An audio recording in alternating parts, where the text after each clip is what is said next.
জন্মের পর বাংলাদেশে আসে নাই, এই প্রথম আসছে। তো ছোট বোন হিসাবে ভাইয়ের কাছে আবদার করতো সবসময় যে ভাই আমি হেলিকপ্টার দিয়ে বাংলাদেশে যাব, সেই কারণে বোনের আবদার ফেলাতে পারি নাই। ছোট ভাই বোনের শখ পূরণ করতে ঢাকা থেকে হেলিকপ্টারে মা বাবা ভাই বোন সহ ৬ জনকে নিয়ে গ্রামের বাড়িতে এসেছেন ইতালি প্রবাসী ভাই মোহাম্মদ নাহিদুল ইসলাম। এ সময় হেলিকপ্টার দেখতে জড়ো হন শত শত মানুষ। আমি ইতালি প্রবাসী এবং আমার ফ্যামিলি সবাই দুবাই প্রবাসী।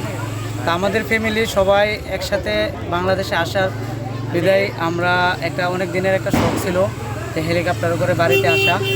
হয়তো অনেক মানুষের অনেক জায়গাতে শখ থাকে, আমাদেরও এর মধ্যে একটা শখ ছিল, তাই আজকে আসার। ২০ বছর ধরে দুবাই থাকেন চরসুবুদ্ধি ইউনিয়নের বাটখোলা গ্রামের সেলিম মোল্লা। ৬ বছর আগে স্ত্রী, ২ ছেলে ও ২ মেয়েকে নিয়ে দুবাই চলে যান। বড় ছেলে নাহিদুল সেখান থেকে কাজের উদ্দেশ্যে যান ইতালি।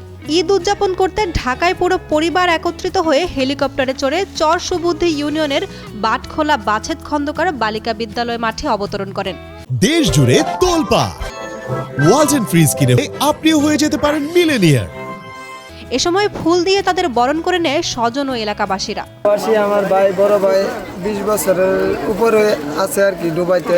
পরে এখান থেকে ওনার বড় ছেলে গেছে ইতালি।